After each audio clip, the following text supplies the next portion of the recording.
The highest point between the Appalachians and the Rockies is Mount Magazine, home of the historic Mount Magazine State Park. With the scenic Pedagine River Valley to the south and the well-traveled Arkansas River Valley to the north, Mount Magazine has long been one of the most prominent features in all of Arkansas.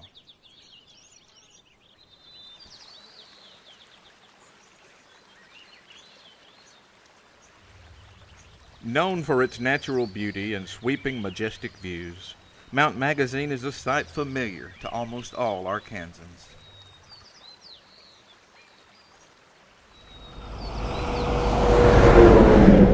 Driving down the north side of Mount Magazine, one comes quickly to beautiful Cove Lake.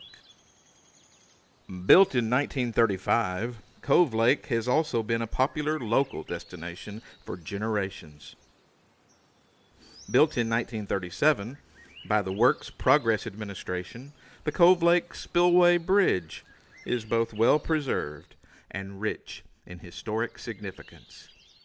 Located at the northern foot of Mount Magazine and one of the jewels of Logan County rests Paris, Arkansas, which is frequently hailed as the gateway to Mount Magazine.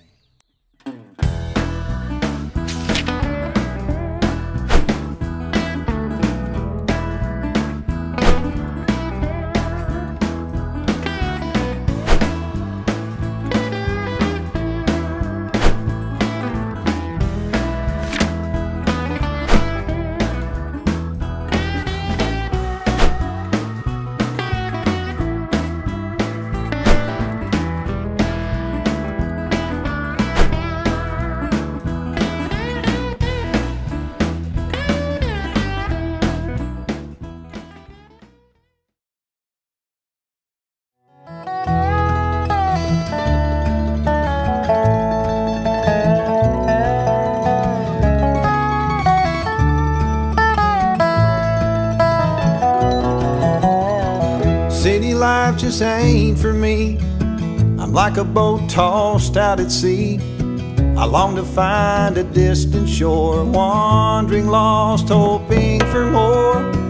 There's a calling in my heart to run on back and make my start. The old home place, my ma and pa, it's all a part of Arkansas. People there walk in the street, they shaking howdy when they meet. Like the town itself, the historic murals of Paris remain sharp and well preserved. Keeping the murals clean and colorful while adding to their number is a project that the youths of Paris gladly embrace.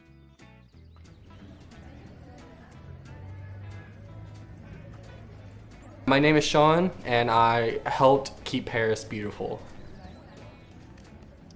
I helped paint the bleachers at the rodeo arena. What drives me to keep Paris beautiful is the community. I love it here. It's my home and it always will be.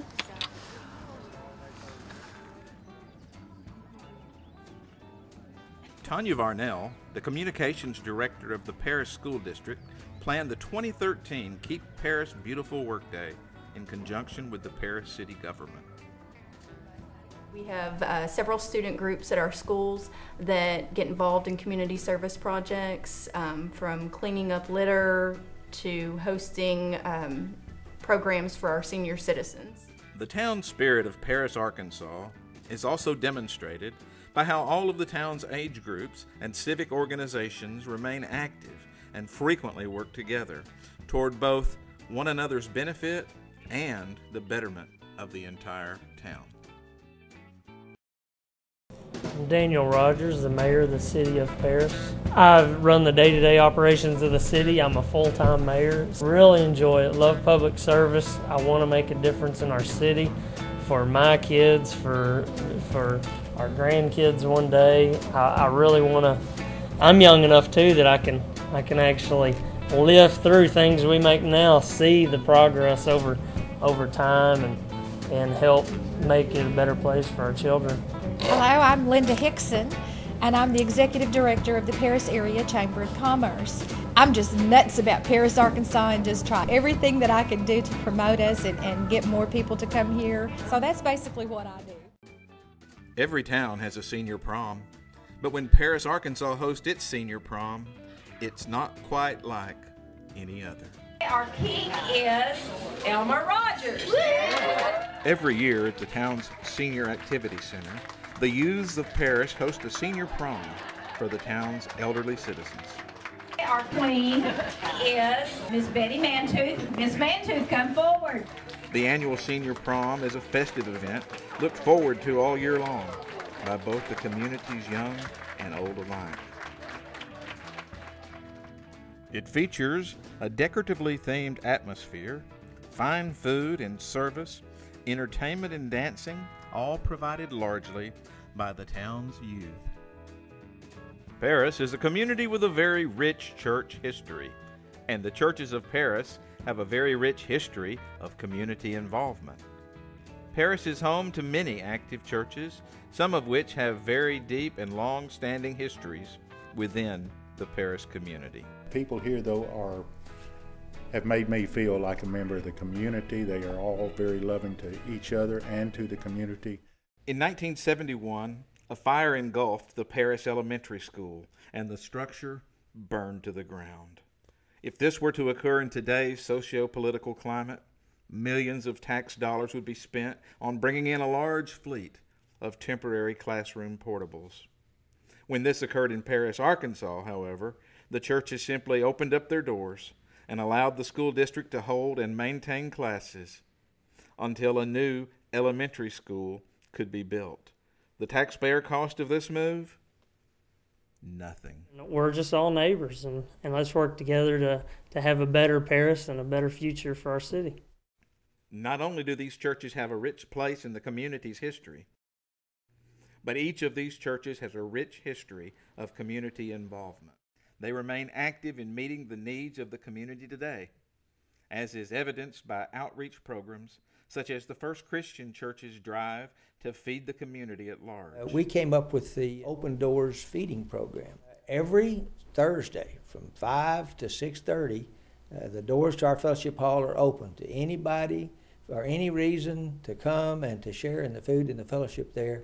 Folks within our congregation and the community effort, because we have volunteers from other churches that are very active that come and give of their time and their energy to make that the successful program that it is. Over 7,000 meals had been served. We're averaging about 70 folks every Thursday night, so the numbers will drastically go up. And there's nothing that's any more fulfilling for me than to see some hungry kids come in and sit at those tables and chow down and enjoy the food and the fellowship that goes with that program. The First United Methodist Church has a long-standing history of opening up their facilities to civic groups and organizations within the community. We have the AA group that meets at our church every month.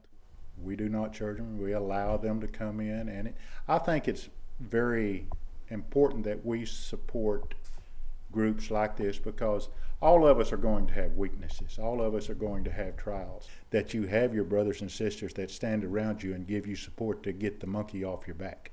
The church's long-standing history and beautiful architecture have both worked together toward placing the structure on the National Registry of Historic Places. It was the style of architecture that put it on the National Register of Historic Places. It's the Romanesque because of the brick arches and things in it. The complete construction of the church occurred very deliberately and took place over a long period of time. This brick church that we have now was started in 1924 and finished in 1928. And what's always impressed me was the fact that, this was the Depression. And these people stepped out there and built a building like that in the middle of the Depression, but was never actually finished per se until 1978 when we had our 100-year renovation. In 1940, a Methodist church in Oklahoma closed, and they wanted to donate their organ to another church. 3 of the men got together and went out there and taken it apart and brought it down here and reassembled it in the Catholic church. So it's actually a Methodist organ. And when we renovated the church in '78, we refurbished that organ too. It's one of the larger pipe organs in this part of the state. Pioneers initially settled the area that would become present-day Paris all the way back in the 1820s, nearly 200 years ago. Around that time, the village of Paris was formed on the old military road that had been constructed between the cities of Little Rock and Fort Smith. The villagers constructed a one-story frame courthouse. The town prison was built nearly 3 blocks from the courthouse and remained the town's prison for many years. It was a jail until 1971. Then in '71, due to fire codes and prisoner rights, they said, well, it was no longer safe to be a jail, and they were going to demolish that beautiful old building. But the women of the county, bless their hearts, they came to save us and said, let's make this into a museum. So it was a museum from 1972 to present day, and we specialize in things for Logan County. The Logan County Jail is famous for being the site of the last legal hanging in Arkansas. It's a sad story about a young man who was 22 and then a young lady that was 19. The young man's name was Arthur Tillman, and the young lady's name is Amanda Stevens. Arthur and Amanda had dated for a while when they were in junior high, senior high. Amanda has gotten pregnant, so she's pressing Arthur, and then another young man who was married, John Bolden. She wants either one of them, and for some reason, preferably John Bolden. Well, John is already married. That leaves Arthur on the hook. And he said, I'd be happy to marry you, but he says, I've really thought about it, Amanda, and since I'm not sure who this baby is, I'm afraid I'd mistreat you. If I knew for sure it was my baby, then, you know, it might work, but I'm afraid I'd mistreat you. He comes back home one night, and he stops by a well that was adjacent to his family's property and looked in that well because the curbing had been disturbed, and he thought maybe a cow or something had fallen in. Well, he went on home. They told him, Amanda's missing. She's been gone. And he said, well, Dad, I think she must have, you know, gone on to visit her mother's relatives. Mr. Johnson, who owned that property and was neighbors to the Tillmans, said, I think that was Arthur Tillman looking in that well, and he said, I wonder if Amanda Stevens might not be in that well. So he went and got the sheriff, and the next day they came and dug out the well, and there's Amanda Stevens. They found him guilty. Marshall? Yeah. I don't know what's gone wrong, but he's still with me. Shoot him. I am a member of the In and Outlaws reenactment group, and we do reenactments on site at the museum. We do hangings. I have been hung several times. We have a really good time. We have several members in our reenactment group. I've enjoyed it immensely. It really brings a sense of community to Paris. I've really enjoyed it. Coal mining started before there was ever even a Paris in 1866. This guy lived about 3 miles west of Paris. He was the blacksmith guy for they called it a village, a little community of people. They had an outcropping of coal on their property, so he went out and got some of that and brought it back, a lump or two of it for his dad to try.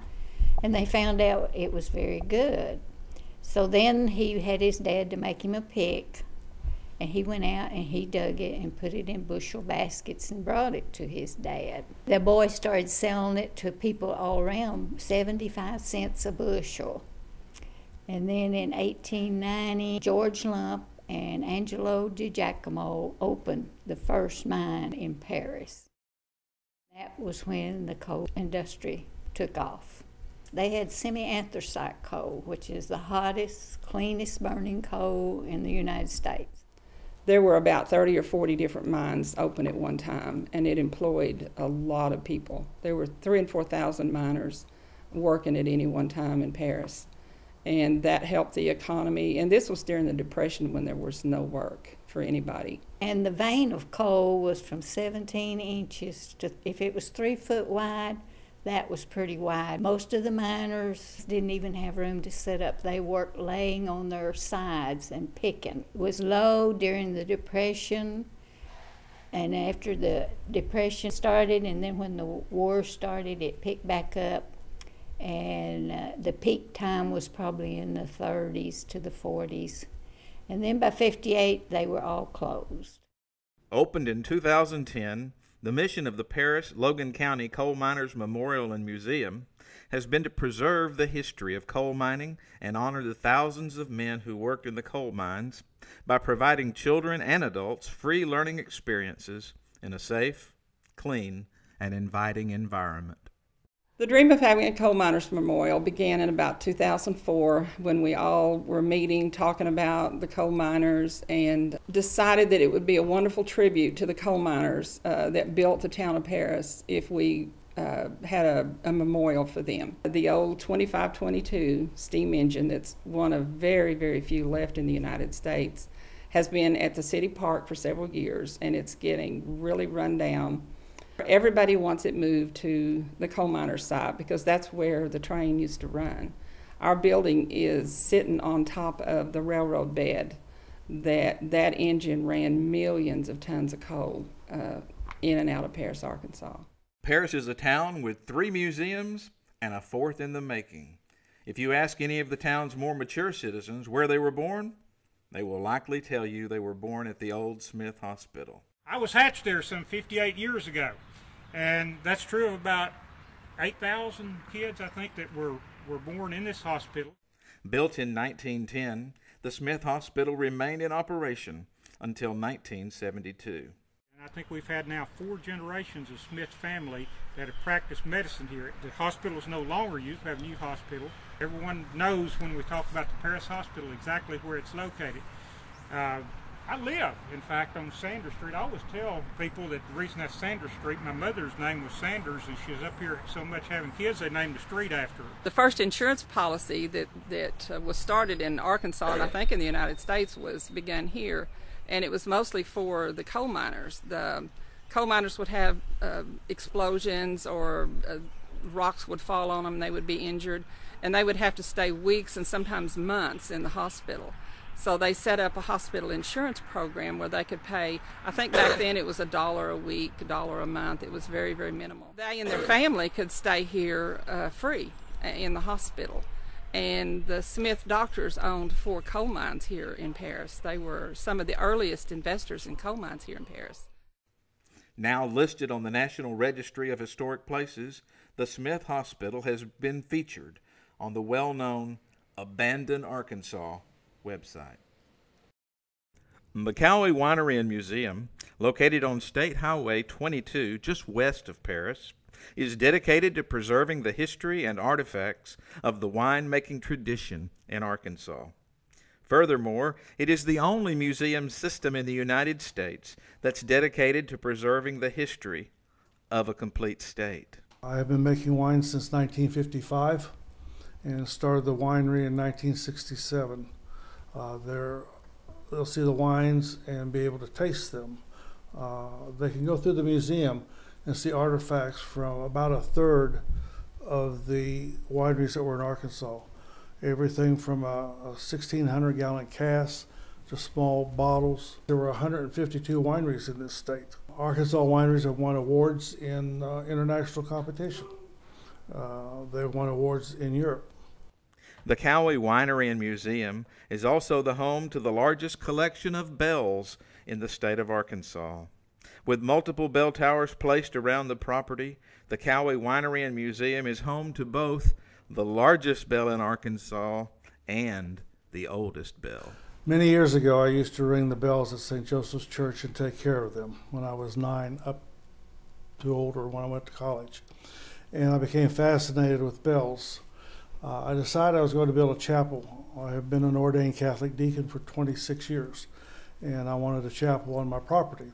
And if you have a chapel, you need a bell. So I had one bell that I got from Henry Huber. That was a 20-inch bell. And I thought I needed a bigger one, so I found a 46-inch up in Michigan, and I bought it. Well, if you put a 46 and a 20 together, you got everything in between, you know, that looks odd. So I bought a few more, all right? And then I decided I'd get one of every size of the iron bell that was made, from 4 inches to 54. At present, I have all of them but 50. The 50-inch was made by only one foundry in the United States. It's difficult to find. The chapel has 4 bell towers and 28 bells in the towers. I have a bed and bath. It's called Cottage on the Creek. I started on it in '07. We took everything out of the house, gutted it, period, and started from scratch. We have a living room, dining room, fully equipped kitchen, 2 bedrooms, and a bath. I think the decor is very nice. I enjoyed decorating and getting it fixed for people to enjoy when they come. It is comfortable, pleasing to the eye, a good place to just relax and do nothing. We have a back porch, a front porch, and a carport, covered carport. And just a couple years ago, I had a gazebo built. Paris is home to a number of historic houses.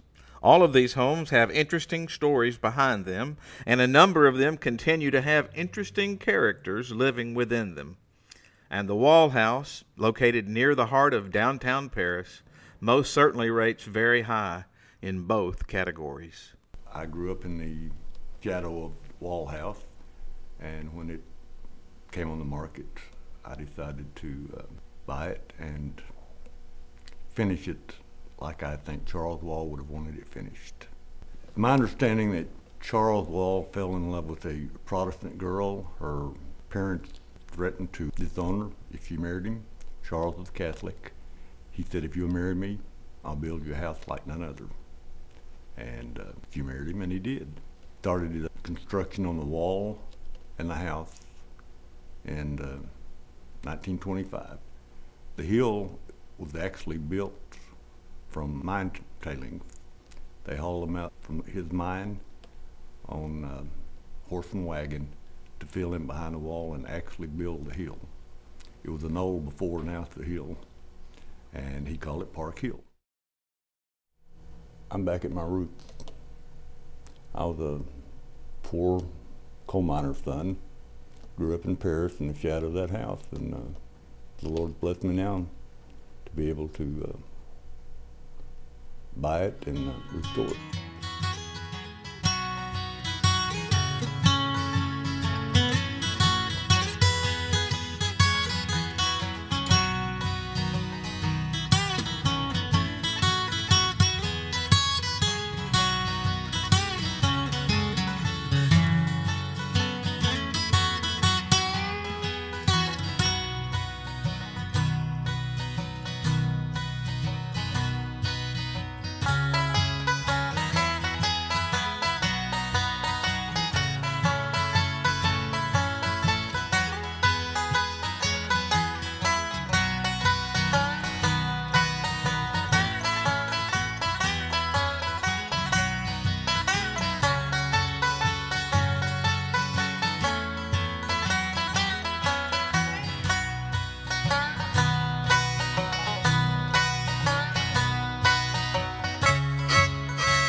Paris, Arkansas, a good place to visit, a great place to live, and a fun place to explore.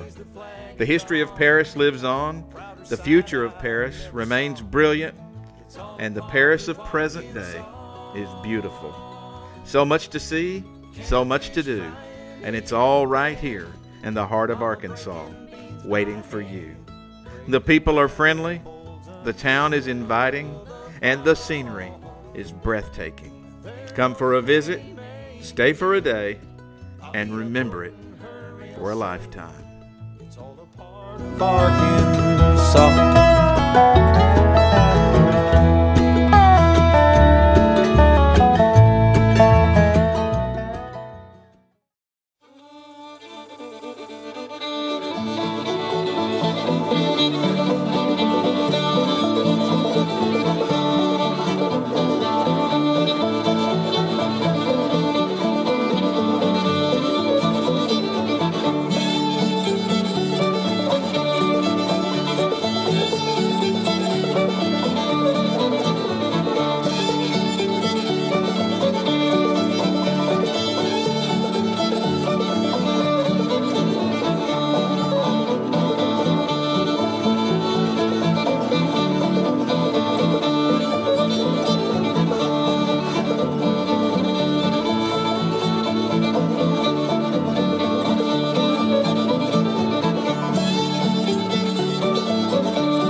Arkansas. I took him to my great-granddad way down in the Arkansas. I asked him what to do for it way down in the Arkansas. He said to teach that cow to spit way down in the Arkansas. Down in the Arkansas, down in the Arkansas, down in the Arkansas. Prettiest girl I ever saw was down in the Arkansas.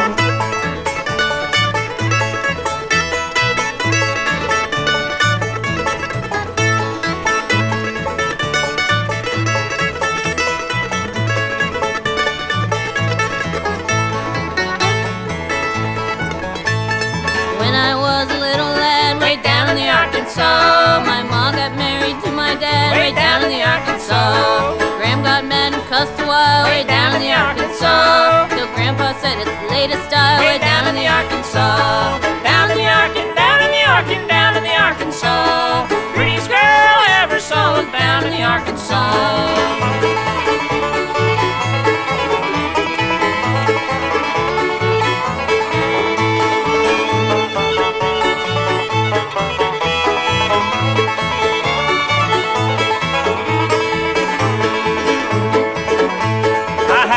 Her name was Lil, way down in the Arkansas. I love that gal all over the hill, way down in the Arkansas. Her pa come up and called me son, way down in the Arkansas. He tied the knot with his rifle gun, way down in the Arkansas. Down in the Arkansas, down in the Arkansas, down in the Arkansas. Prettiest girl I ever saw was down in the Arkansas.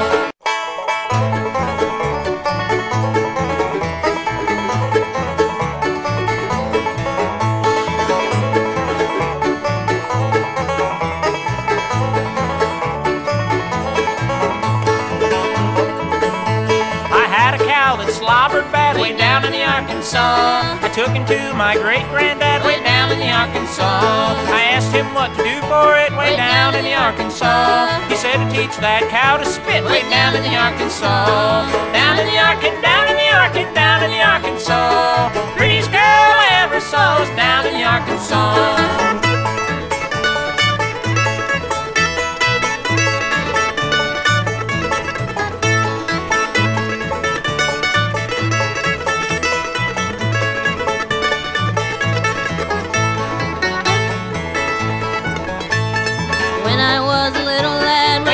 Arkansas. My mom got married to my dad way down in the Arkansas. Gram got mad and cussed a while way down in the Arkansas. Till Grandpa said it's the latest style way down in the Arkansas. Down in the Arkansas, down in the Arkansas, down in the Arkansas. Prettiest girl I ever saw was down in the Arkansas.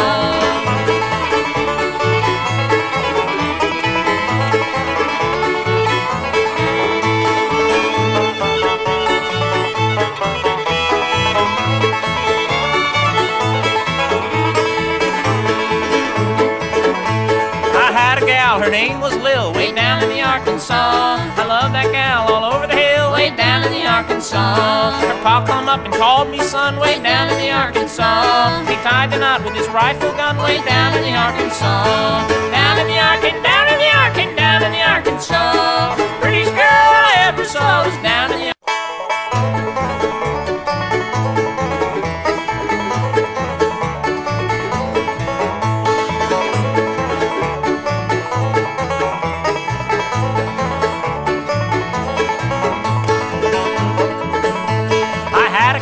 Slobbered bad way down in the Arkansas. I took him to my great-granddad way down in the Arkansas. I asked him what to do for it way down in the Arkansas. He said to teach that cow to spit way down in the Arkansas. Down in the Arkansas, down in the Arkansas, down in the Arkansas. Prettiest girl I ever saw was down in the Arkansas.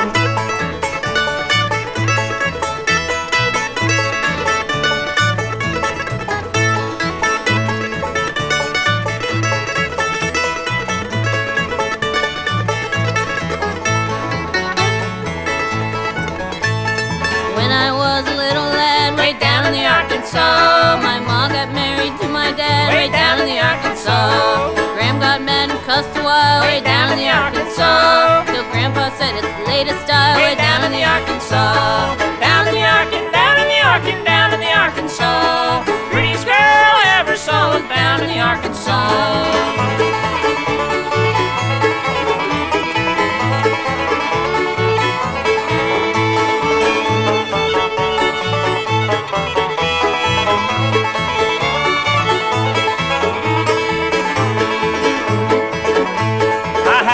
Her name was Lil, way down in the Arkansas. I love that gal all over the hill, way down in the Arkansas. Her pa come up and called me son, way down in the Arkansas. He tied the knot with his rifle gun, way down in the Arkansas.